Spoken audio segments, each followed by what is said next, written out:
Bengal SIR पर supreme court के बड़े सवाल। चुनाव आयोग की बड़ी मुश्किलें, क्या दोबारा होंगे पश्चिम बंगाल में चुनाव? जी हाँ दोस्तों, अगर चुनाव से पहले आपका नाम वोटर लिस्ट से हटा दिया जाए, अगर आप एक वैध मतदाता हो लेकिन चुनाव के दिन वोट ही ना डाल पाओ और फिर चुनाव खत्म होने के बाद आपका नाम दोबारा वोटर लिस्ट में जोड़ दिया जाए, तो क्या इसे सिर्फ एक प्रशासनिक गलती समझकर भूल जाना सही होगा? पश्चिम बंगाल से जुड़े एसआईआर विवाद में अब ऐसे आंकड़े सामने आने का दावा किया जा रहा है जिससे चुनाव आयोग की कार्यप्रणाली और वोटर लिस्ट से नाम हटाने की प्रक्रिया पर बड़े सवाल खड़े कर दिए हैं। दावा है कि लाखों मतदाताओं के नाम वोटर लिस्ट से यहां पर हटाए गए और इसके बाद हजारों लोगों ने अपील की और जिन मामलों का निपटारा हुआ उनमें बड़ी संख्या में मतदाताओं के नाम फिर से चुनावी सूची में शामिल किए गए और यही आंकड़े अब राजनीतिक विवाद का सबसे बड़ा मुद्दा यहाँ पे बन चुके हैं। नमस्कार, मैं हूं आपके साथ उन्नति कोडर और आप देख रहे हैं पीआरबी।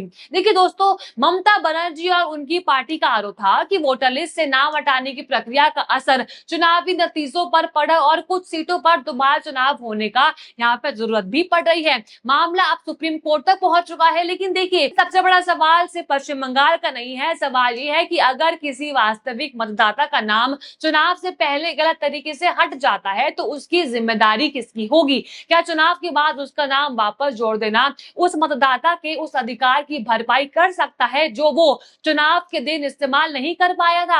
और सुप्रीम कोर्ट ने भी इस मामले में कई अहम कानूनी सवाल यहाँ पर उठा दिए हैं। कोर्ट ये समझने की कोशिश कर रही है कि नाम हटाए जाने और चुनावी नतीजों के बीच वास्तविक संबंध कितना मजबूत था। तो आखिर एसआईआर विवाद में क्या सामने आया है? कितने मतदाताओं के नाम हटाए जाने का यहाँ पे दावा किया जा रहा है? कितने लोगों ने यहाँ पर अपील करी है? सुप्रीम कोर्ट ने 31 सीटों और पूरे मामले को लेकर क्या कुछ कहा है? और सबसे बड़ा सवाल, क्या वोटर लिस्ट में हुई किसी कथित गड़बड़ी के आधार पर चुनाव के नतीजे बदले जा सकते हैं? ये सब कुछ मैं आपको बताऊंगी, तो वीडियो को आप आखिर जरूर देखेगा। और मैं आपको ये भी बताऊंगी कि कैसे इस पूरे विवाद में आगे सुप्रीम कोर्ट क्या कुछ बोल सकता है। पर लेकिन देखिए, ये मामला सिर्फ राजनीति का नहीं है, मामला आपके वोट का भी है। मामला लोकतंत्र की उस ताकत का है जो हर नागरिक को चुनाव के दिन बराबर अधिकार यहाँ पे दे देती है। सबसे पहले आप ये हेडलाइन देख लीजिए। एसआईआर ट्रिब्यूनल में 81% याचिकाएं वोटर लिस्ट से नाम हटाने की, जाने सुप्रीम कोर्ट ने क्या कुछ कहा। दूसरी हेडलाइन है, पश्चिम बंगाल एसआईआर में बड़ा ट्विस्ट, ट्रिब्यूनल ने हटाए गए 91% वोटरों के नाम फिर से किए बहाल, आरटीआई में हुआ बड़ा खुलासा। और तीसरी हेडलाइन है, बंगाल में फिर से चुनाव हो सकता है, एसआईआर में कटे 90% नाम सही, 31 सीटों पर सीधा असर। तो देखा दोस्तों, हेडलाइन से तो आपको पता लग ही गया होगा कि पश्चिम बंगाल के चुनाव और वोटर लिस्ट से जुड़े एसआईआर विवाद ने एक बार फिर देश की राजनीति में हलचल पैदा कर दी है। देखिए, इस पूरे मामले में अब कुछ ऐसे आंकड़े सामने आने का दावा किया जा रहा है जिनके बाद विपक्ष चुनाव आयोग की कार्यप्रणाली पर गंभीर सवाल उठा रहा है। देखिए, सबसे पहले हम समझते हैं कि आखिर ये पूरा मामला है क्या। देखिए, विवाद वोटर लिस्ट से बड़ी संख्या में नाम हटाए जाने को लेकर हो रहा है। विपक्षी दलों, खासकर तृणमूल कांग्रेस का आरोप है कि एसआईआर की प्रक्रिया के दौरान बड़ी संख्या में मतदाताओं के नाम हटाए गए थे और दावा यह भी किया गया है कि करीब 27 लाख मतदाताओं के नाम वोटर लिस्ट से यहां पर हटा दिए गए थे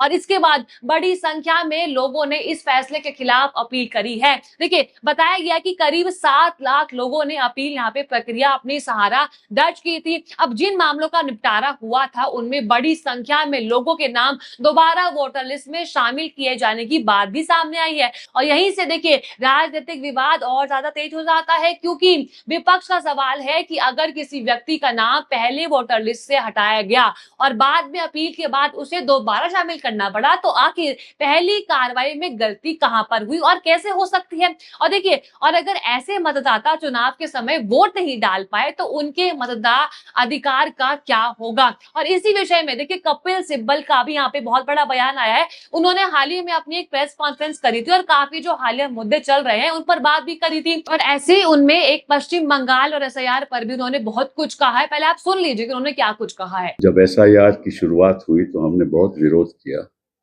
इस तरह से एसआईआर हो रहा है, उससे मुझे ऐसा लगता है और हमें ऐसा लगता है कि किसी तरीके से चुनाव का मैनिपुलेशन हो रहा है और सरकार की साझेदारी इलेक्शन कमीशन के साथ है और उनकी सरकार के साथ है।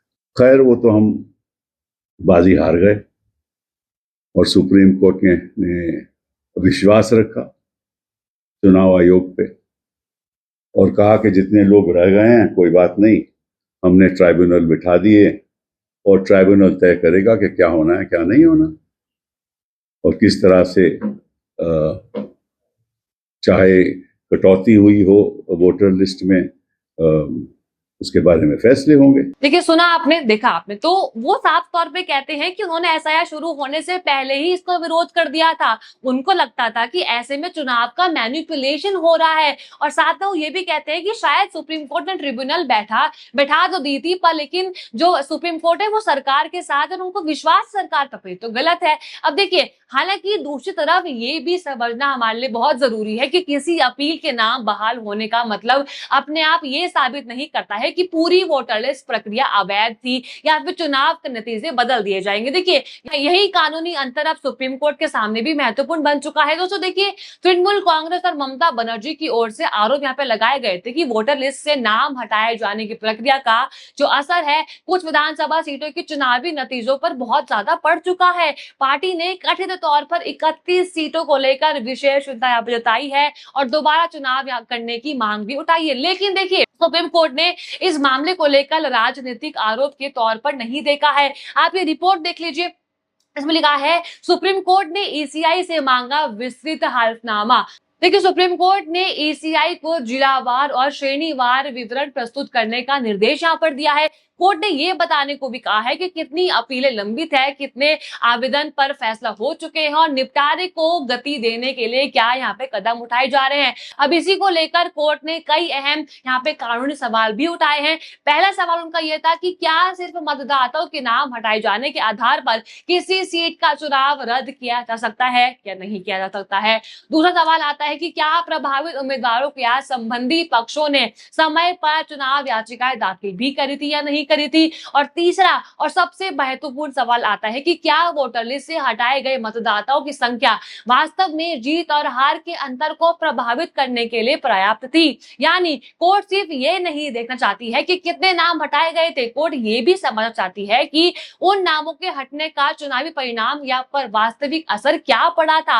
अब इसे एक उदाहरण से आप समझ लीजिए। देखिए, मान लीजिए कि किसी विधानसभा सीट पर जीत का अंतर सिर्फ 500 सीट का था और उसके बाद ये मामला सामने आता है कि 1000 वैध मतदाताओं के नाम गलत तरीके से हटा दिए जाते हैं। तो ऐसी स्थिति में सवाल गंभीर हो सकता है कि क्या उन मतदाताओं को वोट डालने का मौका मिलता तो चुनाव का परिणाम अलग हो सकता था या वही रहता। लेकिन अगर किसी सीट पर जीत का अंतर 50,000 वोटों का हो और नाम हटाए जाने से जुड़े कुछ मामलों में अपील भी ना की गई हो तो कानूनी चुनौती का स्वरूप अलग हो सकता है। और यही वजह है कि सुप्रीम कोर्ट पूरे मामले में वास्तविक प्रभाव और कानूनी प्रक्रिया को समझने की पूरी यहाँ पे कोशिश कर रहा है। अब देखिए, अब यहाँ पर विपक्ष का तर्क बिल्कुल अलग है। देखिए, विपक्ष का कहना है कि चुनाव आयोग की जिम्मेदारी केवल बाद में गलतियों को सुधारना नहीं होता है, सबसे महत्वपूर्ण जिम्मेदारी यही होती है कि वो सुनिश्चित करने की कि चुनाव से पहले किसी वैध मतदाता का नाम गलत तरीके से ना हटाया जाए, क्योंकि चुनाव खत्म होने के बाद वोटर लिस्ट में नाम वापस आ भी जाएगा, लेकिन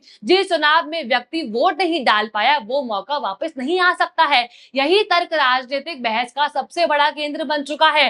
देखिए, तृणमूल कांग्रेस की ओर से यह भी साफ कहा गया है कि कुछ खास इलाकों और विधानसभा सीटों में वोटर लिस्ट से नाम हटाए जाने की संख्या काफी अधिक थी। पार्टी का आरोप है कि इन मामलों की गहराई से जांच होनी चाहिए, लेकिन असली सवाल ये है कि क्या सुधार की प्रक्रिया चुनाव से पहले पूरी हुई भी थी या फिर चुनाव के बाद होगी तो उसका क्या असर पड़ सकता है। देखिए, अगर किसी वैध मतदाता का नाम चुनाव से पहले हट गया और बाद में उसे बहाल किया गया तो उस मामले में जवाबदेही तय करने की मांग स्वाभाविक है कि वो उठेगी। देखिए, सबकी नजर अब सुप्रीम कोर्ट पर है कि कोर्ट को यह तय करना होगा कि इस पूरे मामले में कानूनी रूप से कितनी जांच की जरूरत है की जरूरत नहीं है। क्या केवल कुछ चिन्हित सीटों की जांच होनी चाहिए या फिर उन सभी मामलों की समीक्षा होगी जहां पर मतदाताओं ने अपील करी और नाम हटाए जाने की चुनौती भी यहाँ पे सामने रख दी थी। अब इसके अलावा एक और बड़ा सवाल ये आता है कि क्या चुनावी प्रक्रिया पूरी हो जाने के बाद दोबारा चुनाव कराने जैसी मांगों को कानूनी रूप से स्वीकार किया जाएगा या नहीं किया जाएगा। यह फैसला केवल राजनीतिक बयानबाजी से नहीं होगा, इसके लिए सबूत, चुनावी आंकड़े, अपीलों के रिकॉर्ड, प्रभावित मतदाताओं की संख्या और जीत हार के अंतर जैसे कई पहलुओं की जांच जरूरी हो सकती है। और शायद यही कारण है कि सुप्रीम कोर्ट इस मामले में कानूनी सवालों पर विशेष ध्यान भी दे रही है। तो दोस्तों, इस पूरे विवाद में एक बात बहुत जरूरी है कि भारत जैसे विशाल लोकतंत्र में वोटर लिस्ट सिर्फ एक प्रशासनिक दस्तावेज नहीं होता है। उस सूची में लिखा हर नाम हर नागरिक के लोकतांत्रिक अधिकार का प्रतिनिधित्व करता है। अगर किसी व्यक्ति का नाम गलत तरीके से हटता है तो ये सिर्फ एक डेटा एंट्री की गलती नहीं हो सकती है, ये उस व्यक्ति के मतदान के अधिकार से जुड़ा मामला हो सकता है। और अगर किसी चुनाव में बड़ी संख्या में ऐसे मामले सामने आते हैं तो उनकी पारदर्शी और निष्पक्ष जांच होनी चाहिए। और अब देखना ये होगा कि सुप्रीम कोर्ट इस मामले में आगे क्या दिशा देती है। क्या 31 सीटों से जुड़े आरोपों की अलग से जांच होनी चाहिए? क्या अपीलीय ट्रिब्यूनल के लंबित मामलों की व्यापक समीक्षा होगी? और क्या चुनाव आयोग को वोटर लिस्ट से नाम हटाने की प्रक्रिया को लेकर और ज्यादा पारदर्शी बनाने के निर्देश यहाँ पर दिए जाएंगे? इन सभी सवालों का जवाब आने वाले दिनों में ज्यादा साफ मिल पाएगा हम सबको। लेकिन सबसे बड़ा सवाल अभी भी वहीं पर है और आपसे है कि अगर किसी मतदाता का नाम चुनाव से पहले हटा दिया जाता है और चुनाव के बाद जांच में उसका नाम फिर से जोड़ दिया जाता है तो क्या केवल नाम बहाल कर देना पर्याप्त होगा, या फिर ऐसे मामलों में जिम्मेदारी तय भी होनी चाहिए? आपको जो भी लगता है आप अपनी राय कमेंट में जरूर बताइएगा। और आपको वीडियो अच्छी लगी हो तो लाइक करें, शेयर करें, बने रहिए पीआरबी के साथ। धन्यवाद।